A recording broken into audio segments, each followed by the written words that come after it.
7월 17일 금요일 미국 시장은 한 주를 약세로 마무리했습니다. 다우가 0.8% 내린 52,146으로 406포인트 빠졌고 S&P 500이 1.0% 하락한 7,457, 나스닥이 1.4% 밀린 25,520으로 마감했습니다. 한 주 전체로 보면 다우가 1%, S&P 500이 1.5%, 나스닥이 3% 가까이 빠진 푸진한 주였습니다. 필라델피아 반도체 지수는 1.6% 내린 11,673으로 나흘째 하락하며 고점 대비 20% 하락을 뜻하는 약세장 문턱에 바짝 다가섰습니다.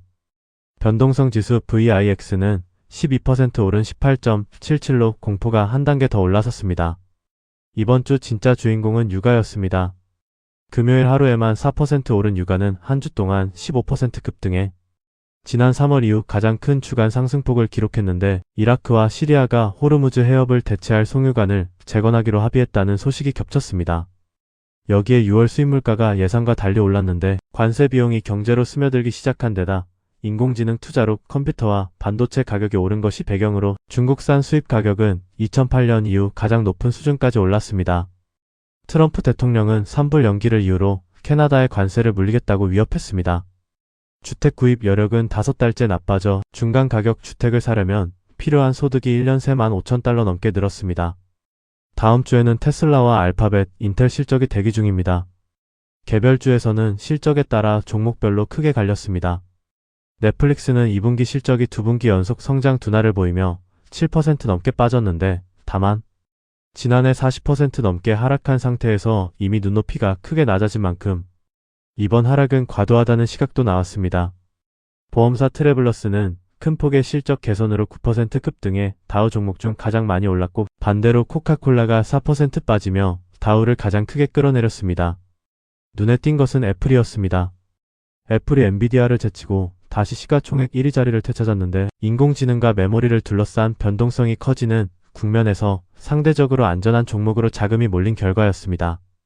메모리 가격 급등은 스마트폰 원가를 올려 애플에도 부담이지만 그럼에도 안전판 역할을 했다는 점이 흥미로운 대목입니다. 이 밖에 스페이스X는 엿새 연속 하락하며 고점 대비 시가총액이 1조 달러 가까이 증발했고 데이터 분석 기업 데이터브릭스는 그래픽 처리 장치가 부족하다며 인공지능 수요가 여전히 강하다는 점을 확인해줬습니다. 시장 전략가들의 시각은 갈렸는데 한쪽에서는 멀리 보면 지금이 인공지능 생태계를 담을 기회라고 했고 다른 쪽에서는 지금이야말로 비중을 재조정할 때라고 했습니다.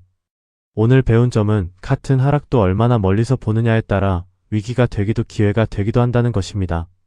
오늘 전략가들의 엇갈린 조언이 그 차이를 보여줍니다.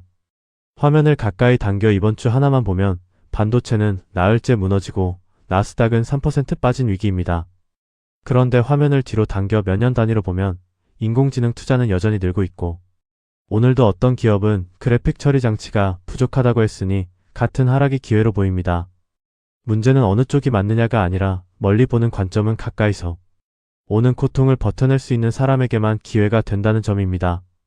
아무리 몇 년 뒤 그림이 좋아도 지금의 하락의 빚으로 휩쓸려 나가면 그 미래를 볼 수 없기 때문입니다. 그래서 어떻게 봐야 할까요? 첫째, 하락 앞에서 위기냐 기회냐를 판단하기 전에 내가 보려는 시간축이 며칠인지 몇 년인지부터 정해야 합니다. 둘째, 멀리 보고 담기로 했다면 그 하락을 끝까지 버틸 수 있도록 빚을 쓰지 않고 크기를 줄여둬야 합니다. 셋째, 길게 보는 이유가 단지 지금의 손실을 외면하려는 핑계인지 아니면 장기 그림이 실제로 살아있는지를 냉정하게 구분해야 합니다. 오늘 공부는 여기까지입니다. 성투하세요.